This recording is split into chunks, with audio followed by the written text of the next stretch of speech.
बढ़ते जा रहे हैं। 80-90 हज़ार लेने वाले अधिकारी कर्मचारी तनख्वाह लेते हैं, अपना परिवार पालते हैं, किसी को कोई मतलब नहीं कि देश में चल क्या रहा। तब जाकर कुछ व्यंग की बातें निकल कर आ जाती हैं। हृदय रो पड़ता है कि जैसे कृष्ण भगवान का एक नाम है गोपाल। गोपाल का मतलब है जिन्होंने गौ को पाला हो, जिन्होंने गौ की सेवा की हो, उन्हें गोपाल कहते हैं हम। उन गोपाल के देश में आज जितनी दुर्दशा गौ माता की हो रही है, यह सभी सरकारों के लिए शर्म का विषय है। और जो इस भारतवर्ष में रहता है, अन्न खाता है, सोता है, उस हर व्यक्ति के लिए शर्म का विषय है कि गौ माता की हत्या रुके कैसे। कौन रोक रहा है बताओ? सब अपने में मस्त हैं। कुर्सी पाई, भूल गए, दोबारा कुर्सी कैसे मिले, बस ये आंकड़े चलते हैं। गौ माता की दुर्दशा इतनी भयंकर है। अगर गौ माता की भाषा हम समझ रहे होते, गौ माता मुंह तो बोलती है लेकिन हम भाषा उसकी नहीं समझते। वो रमा के कुछ कहती हैं, कृष्ण भगवान समझ लेते थे, और भी महापुरुष समझ लेते होंगे, हम नहीं समझते। अगर गौ माता की भाषा हम समझ रहे होते तो आज जन्माष्टमी में वो जो हमसे कहती ग्रामवासियों से, देशवासियों से, वो हम सुन ना पाते। कुछ ऐसा कहती गौ माता, लेकिन हम भाषा नहीं समझ पाते उनकी। तो आओ अपने अपने ग्राम से, जैसे ट्रक निकलता है, पशु को रोंद के चला जाता है, पड़ी है गौ माता वहीं। हम जन्माष्टमी तो मना रहे, मैं कहता हूँ हमें मनाने का अधिकार नहीं है।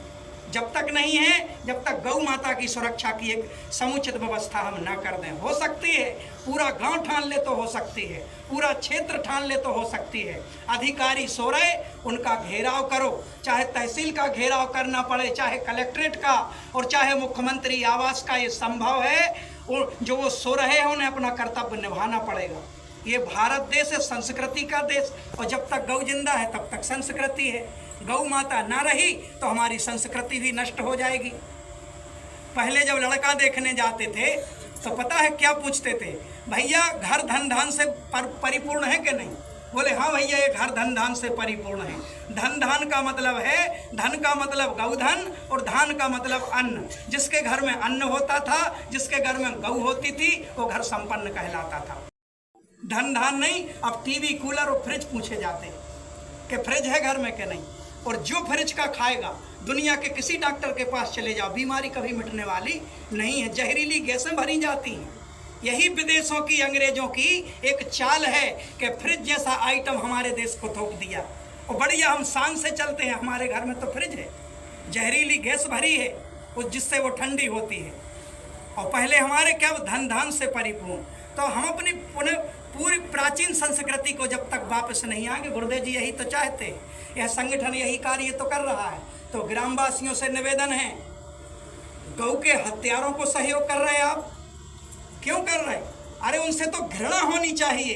अगर वाकई आप जन्माष्टमी मनाने वाले हैं, हिंदू संस्कार संस्कृति को मानने वाले हैं, और कृष्ण भगवान को मानने वाले हैं, तो गौ के हत्यारे राजाओं से आपको घृणा होनी चाहिए। आप तो प्रेम कर रहे हैं उनसे, एक तरफ उनसे प्रेम कर रहे, दूसरी तरफ जय कन्हैया लाल की, हाथी घोड़ा पाल की। क्या मिलेगा? आज क्यों समय पे पानी नहीं गिर रहा है?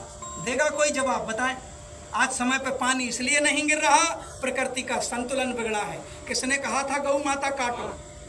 जब देश गुलाम था, इस बात को आप ध्यान से सुनना, जब देश गुलाम था और आज़ाद हुआ, अंग्रेज देश छोड़कर चले गए, उस समय 3500 कत्ल खाने अपने भारतवर्ष में थे। मात्र 3500 कत्ल खाने थे जिनमें गौ माता कटती थी। अंग्रेज शराब पिलाते थे सैनिकों को, गौ का मांस खिलाते थे। अब जब देश आज़ाद हो गया, अपने लोगों के हाथ में आ गया, अपने नेताओं के हाथ में आ गया, तो क्या होना चाहिए था? कत्ल खाने बंद होने थे, वो तो अंग्रेजों ने खोले थे। अब जब अंग्रेज भाग गए तो कत्ल खाने भी बंद हो जाने थे, लेकिन नहीं।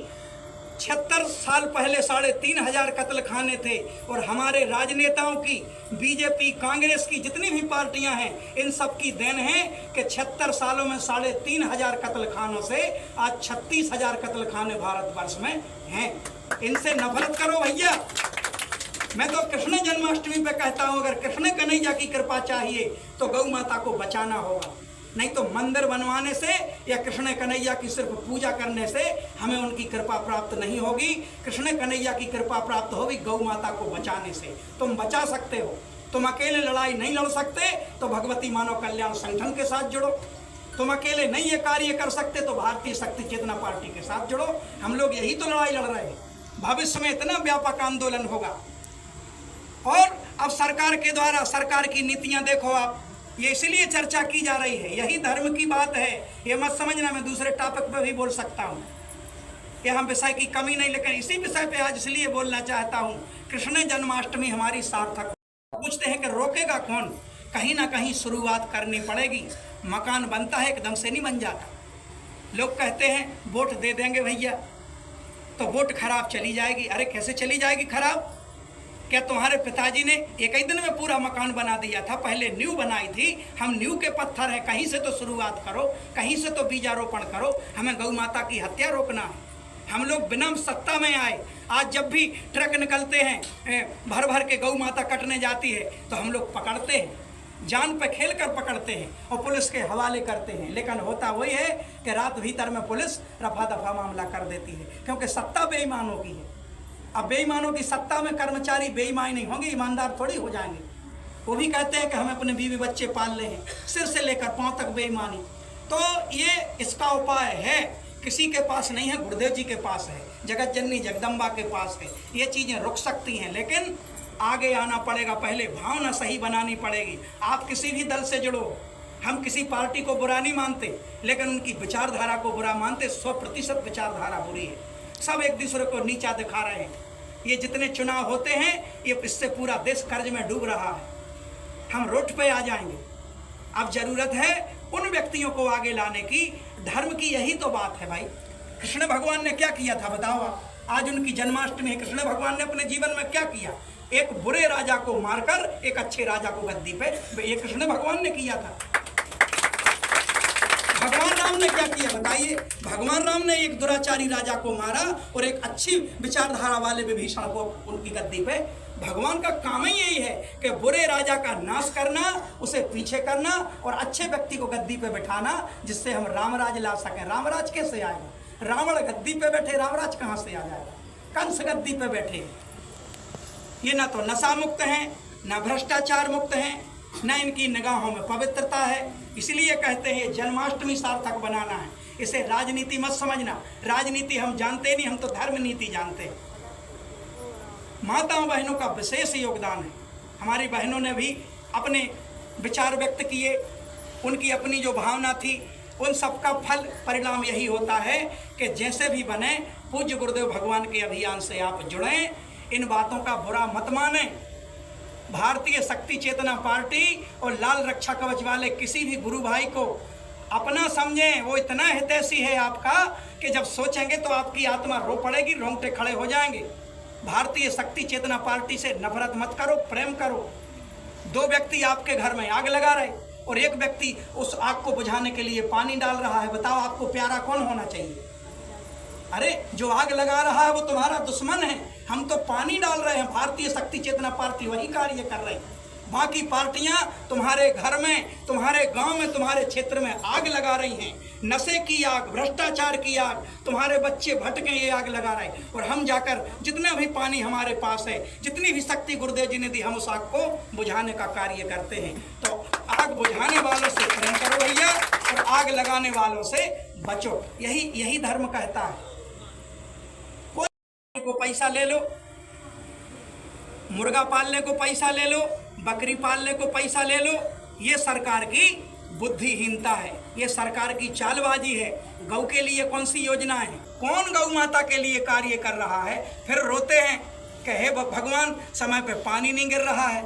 अभी देखिए जितना पानी चाहिए, अभी धरती माता की ढंग से प्यास नहीं बुझ पाई और ठंड में फसलें सड़ेंगी। पानी, प्रकृति का संतुलन बिगड़ा हुआ है, क्योंकि प्रकृति हमसे रुष्ट है, प्रकृति हमसे नाराज है।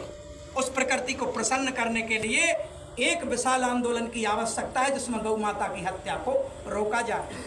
किसी जानवर को मां नहीं कहा कभी किसी ने। बकरी को मां नहीं कहते हम, भैंस को मां नहीं कहते, घोड़ी को मां नहीं कहते, लेकिन गौ को मां कहते हैं, वेदों पुराणों में लिखा है। तो आओ गौ को बचाने के लिए हम कहते हैं कि इस बार मन वचन कर्म से उन नेताओं को, उन प्रतिनिधियों को अपना सहयोग मत देना जो गौ हत्या के दोषी है। बात वही, आपके विधायक ने न की होगी गौ हत्या, लेकिन पार्टी शीर्ष पर वही लाइसेंस दिए जा रहे हैं। भैया वैध लाइसेंस दिए जा रहे हैं, और एक एक लाइसेंस, एक एक कत्ल खाने में 2-2, 4-4, 10-10 हज़ार पशु काटे जाते हैं। ये हमारी संस्कृति नहीं है। सरकारें सो चुकी हैं, कुछ नेता अच्छे हो सकते हैं, उन्हें हम वंदन करते हैं इस मंच से, लेकिन इस ओर किसी का ध्यान नहीं जा रहा है। यही सबसे बड़ा भारत के पतन का कारण है। अभी तो और झेलने पड़ेंगी आपदाएं हमको, अभी तो और बढ़ेंगे, क्योंकि जब गौवंश नष्ट हो जाएगा, गौ का गोबर किसी के शरीर में लगा दो, ये मैंने पढ़ा है, ग्रंथों में ही पढ़ा है कि गौ का गोबर पूरे शरीर में लिप दो तो हर प्रकार के चर्म रोग ठीक हो जाते हैं। लेकिन एक बार में नहीं होंगे, क्योंकि बीमारियां बढ़ चुकी हैं। और तो और गौ माता रमाती है जिस घर में, उस घर में कभी भूत प्रेतों का वास नहीं होता जहां गौ रमाती है। ऐसी गौ माता काटी जा रही। गौ माता का मूत्र पी लो तो अमृत के समान है, कैंसर जैसी बीमारियां ठीक होती हैं। जिस व्यक्ति को गोबर करते करते अगर गौ की पूंछ का बाल भी लग जाए, उसका पूरा दिन शुभ जाता है। ऐसी हमारी गौ माता है। इसके लिए हमें बचाना है। माताओं बहनों से विशेष निवेदन है, आप भी एक माँ का रूप हैं, एक माँ का विराट रूप मंच पे बैठा है, और आप भी एक माँ का रूप हैं। ये सृष्टि को चलाती हैं, आप अपने घर को चलाती हैं, आप भी पूजनीय हैं, लेकिन इस ओर भी तो ध्यान दो। कितना भी हमारा रिश्तेदार खड़ा हो, आज कृष्ण भगवान का जन्मदिन है, अर्जुन के भी हाथ पांव फूल गए थे जब युद्ध शुरू हुआ। अर्जुन के हाथ से गांडीव छूट के नीचे गिर गया था, तरकस नीचे गिर गया था कि किस पे बाण चलाऊं। कृष्ण भगवान के चरणों में बैठ के रो पड़े, बोले भगवान किस पे बाण चलाऊं। ये महाभारत तो शुरू हो गया, अपने भीष्म पितामह पे बाण चलाऊं, अपने गुरु पे बाण चलाऊं, अपने चाचा पे बाण चलाऊं, अपने परिवार के लोगों पे बाण चलाऊं। तब वहां कृष्ण भगवान ने विराट स्वरूप दिखाकर गीता का ज्ञान दिया था कि बाण चलाना ही पड़ेगा धर्म की रक्षा के लिए। आज वैसी लड़ाई नहीं हो रही बाण धनुष बाण की, आज वोटों की लड़ाई हो रही। तो मैं आपसे भी निवेदन करता हूं कि आपको भी उन लोगों को छोड़ना पड़ेगा, चाहे कोई परिजन खड़ा हो। ये धर्म की रक्षा का सवाल है। सब एक दूसरे के चट्टे बट्टे, गांव से लेकर दिल्ली तक कितना भ्रष्टाचार व्याप्त है भाई, कितना भ्रष्टाचार व्याप्त है। मूल्यांकन अधिकारी को मात्र 10% दे दो, वो साइन कर देगा कि हाँ सही सीसी बना हुआ है। चलना किसको है, हमें। साइन किसके लिए जा रहे हैं, जिसको कभी गांव में आना नहीं है। इन व्यवस्थाओं को मिटाना पड़ेगा, और वो प्रत्येक व्यक्ति एक एक माता बहन के हाथ में है। तो आपसे निवेदन है, ये कृष्ण जन्माष्टमी है, हम लोगों के विचारों में थोड़ा सा दर्द आ जाता है, थोड़ी सी आवाज़ तेज हो जाती है। इसका ये मतलब नहीं, हम लोग शक्ति साधक गुरुदेव जी के हैं, दुख अवश्य होता है। कहीं मत जाओ, यहाँ से कुमारी तक देख लो, एक आध गौ रोड पर चिपटी अवश्य मिल जाएगी। सब कुछ सही है, तुम धीरे से जा रहे हो, तुम्हें हेलमेट के लिए रोक लेंगे, इससे सुरक्षा हो रही। उनको कभी रोका तुमने कि जो पशु कुचल के चले जाते हैं। अरे हर 10-20 किलोमीटर पे एक थाना है, आपके पास वायरलेस है, सब पता रहता है कि कौन कुचल के चला गया। उन्हें नहीं रोकेंगे, क्यों? वो मोटी रकम तुम्हारी जेब में भर देते हैं। एक व्यक्ति कह रहा था मुझसे, बोले इतने लोग बागेश्वर धाम जा रहे भैया, इन सबको ऊपरी चक्कर है। हमने कहा सबको नहीं है, जो ऊपरी खाते हैं उनको ऊपरी चक्कर है, बाकी किसी को नहीं। तो ऊपरी भी नहीं खाना है, अपने परिश्रम की कमाई खाना है। हम क्यों खाएं ऊपरी? ऊपरी का मतलब ही है ऊपर की ऊपर चली जाती है। ओ देहात में नहीं, अपनी माता बहनें बोलती थी, पानी को धन पानी में, नाक कटी बेईमानी में। मत करो ये यहाँ सतयुग की स्थापना गुरुदेव जी कर रहे हैं, हर चीज चुकानी पड़ेगी हमें। ये सिर्फ पार्टी की बात नहीं है। पार्टी की बात तो इसलिए की जाती है वो अपने कर्तव्य निभाएं। मैंने तो कहा तो है, एक बार कम से कम इसी गांव के लोग चले जाएं एकजुट होकर अपने जनपद के पास के। हमने वोट दिया था जिला पंचायत सदस्य के पास कि चलो कलेक्टेड, चलो हमारी लड़ाई लड़ो, हमारे गांव में गौ की समुचित व्यवस्था बने। अरे 10-20 एकड़ जमीन आपस में थोड़ी थोड़ी देकर उसे बांध दिया जाए, चारों तरफ से बाउंड्री, एक चौकीदार रख दिया जाए, शासन मदद कर दे उसमें, जितने भी लावारिस पशु हैं वहाँ थोड़े से चारे की व्यवस्था हो। यही तो गौ माता की सेवा है, नहीं तो चल रही है। और सबसे बड़ी गलती किसान करते हैं, जब तक दूध दिया उसकी सेवा की फिर छोड़ दिया। ऐसा पाप कभी मत करना। ऐसा पाप करोगे तो ऐसी हजारों जन्माष्टमियां मनाते रहोगे, मिलने वाला कुछ नहीं है। क्योंकि सत्य धर्म का रक्षक ये संगठन, सच्ची बात हम बोलकर जाएंगे। आप बैठकर भी चर्चा कर सकते हैं, मेरे पास निदान नहीं है, मैं तो अज्ञानी हूँ, लेकिन हर समस्या का निदान मेरे गुरुवर के पास है और जगत जननी जगदम्बा के पास है। चलना पड़ेगा मार्ग। इस दुनिया में जो कहीं निदान ना मिलता हो, मैं कहता तो हूँ किसके पास निदान है बताइए? किसी के पास नहीं, माँ के पास निदान है, वो गुरुवर के पास। उनके बताए मार्ग पर चलें अपनी। जब आज हमारे बुजुर्ग इतना अच्छा करते रहे, हमारे बुजुर्ग निश्चल थे, वो नहीं जानते थे कि राजा ऐसा करेंगे जिनको हम जिताते आ रहे हैं। बड़े भोले भाले थे हमारे बुजुर्ग, निश्चल थे, उनने कभी किसी को नहीं छला, लेकिन नेताओं ने उनको छल लिया क्योंकि उतनी ज्यादा पढ़ाई लिखाई भी नहीं थी। तो जब हमारे बुजुर्गों ने इतना अच्छा किया, तब आज हमारी ये दुर्गति है कि हर 2-4 किलोमीटर पे एक कलारी खुली मिल जाएगी, एक मुर्गा की दुकान मिल जाएगी। राशन के लिए भले दूसरे गांव जाना पड़े, लेकिन मुर्गा दारू के लिए तुम्हें कहीं ना कहीं अपने गांव में व्यवस्था मिल जाएगी। ये नीतियां शासन की हैं। इतना अच्छा करने के बाद ये माहौल, वो गुरुदेव जी कहते हैं अगर आज ना चेते तो इन बेटे बेटियों को क्या देकर जाओगे, ये सोचने का विषय है। हम इसीलिए तो नींव के पत्थर, जब कभी पार्टी शीर्ष पर पहुंचेगी, हो सकता हम लोग उस समय जिंदा ना रहें, लेकिन गर्व रहेगा कि हम नींव के पत्थर थे, हमें गुरुवर का आशीर्वाद प्राप्त हुआ। अब जब ये बात मैंने की, अभी एक खुशखबरी भी सुन लो। 11 तारीख को आश्रम में एक और उद्घाटन है। वहां एक नया सेट बना है। गौशाला कितने लोगों ने कितनी देखी? एक बार सिद्धाश्रम की गौशाला देखें, समझ जाओगे गौ माता की सेवा कैसी होती है। 24 घंटे कार्यकर्ता गौ माता की सेवा करते हैं, 8-8 घंटे की शिफ्ट में। जैसी रेलवे की ड्यूटी होती है, ऐसी वहाँ ड्यूटी देते हैं। और हम सब लोग प्रणाम करने गुरुदेव जी के प्रणाम भवन में जाते हैं, लेकिन गुरुदेव जी प्रतिदिन कुछ समय निकाल कर, क्योंकि गुरुदेव जी का समय बड़ा कीमती है, 18-18 घंटे तपस्या करते हैं गुरुवर सभी भक्तों के कल्याण के लिए। लेकिन उस कीमती समय से भी गुरुदेव जी 5, 10, 20 मिनट का समय निकालकर गौशाला खुद जाते हैं, और वहाँ जो कार्यकर्ता कार्य करते हैं उनको प्रणाम देने खुद जाते हैं। हम गुरुदेव जी को प्रणाम करने जाते हैं, गुरुदेव जी उनको प्रणाम देने जाते हैं, और गौ माता के दर्शन करते हैं, और गौ माता गुरुदेव जी के दर्शन कर लेती है। बड़ा पावन दृश्य होता है। तो ये गौशाला जो एक बार जरूर देखें, सिद्धाश्रम की गौशाला, और अपने बच्चों को दिखाएं पूरी घूमकर। जितनी भी अभी व्यवस्था है, बाकी रोज गुरुदेव जी बनाते जा रहे हैं। तो ये मैंने इसलिए चर्चाएं की हैं कि चेतने की घड़ी है, उसे आप नकार भी नहीं सकते, आपको याद करना पड़ेगा। हमारे मामा जी की एक और मेहरबानी हो गई है, वो भी आपको बताते चले जाते जाते। हमारे मामा जी की एक विशेष कृपा प्रदेश पे हो गई, शिवराज मामा की। पहले 180 ml का पौआ था, अब पीते हैं जो लोग वो जानते हैं कि 180 ml का पौआ था। अब मामा जी ने इतना छोटा पौआ निकाल दिया, उसका नाम रखा है बच्चा पौआ। जब बच्चा भी पी सके, परेशान ना होना, अपने बच्चों की देखरेख करना। और अभी कलारी में मिलता है। अगर मामा जी बने रहे या जो भी हैं दूसरे लोग बने रहे, तो धीरे धीरे ये बच्चा पौआ किराना की दुकान पर भी मिलेगा। उनका लक्ष्य दूसरा है। मैंने वही बताया, वो तुम्हारे घर में आग लगा रहे और हम लोग बुझा रहे। इसलिए निवेदन है सभी माताओं बहनों से, संगठन की विचारधारा से अधिक परिचित हैं। मैं ये नहीं कहता कि आपको अपने घर में लड़ाई झगड़ा करना है, नहीं। माँ का कर्तव्य होता है पूरे घर को बांध के चलती है। माँ का बड़ा स्थान है। आज मेरी माँ नहीं है, मुझे एहसास है, लेकिन आप में ही मुझे अपनी माँ की भी झलक दिखाई दे जाती है। ये वही जन्माष्टमी है कि माहौल ही दूसरा होता था। कहाँ गए वो दिन, वापस तो नहीं आ सकता, ना ही है। भले कितना भी खाते रहो, कुछ भी खाते रहो, पर आज इन भ्रष्टाचारी राजनेताओं के शासनकाल में वो सब कुछ संस्कार नष्ट हो रहे हैं। उन्हें बचाने की आवश्यकता है। कहाँ घी मिलेगा, कहाँ दूध मिलेगा, जब रोज 10-10, 20-20 हजार पशु कटेंगे। यहीं से निकलते हैं, रोज निकलते हैं, और थाने को जानकारी भी रहती है, लेकिन नहीं सुनेंगे।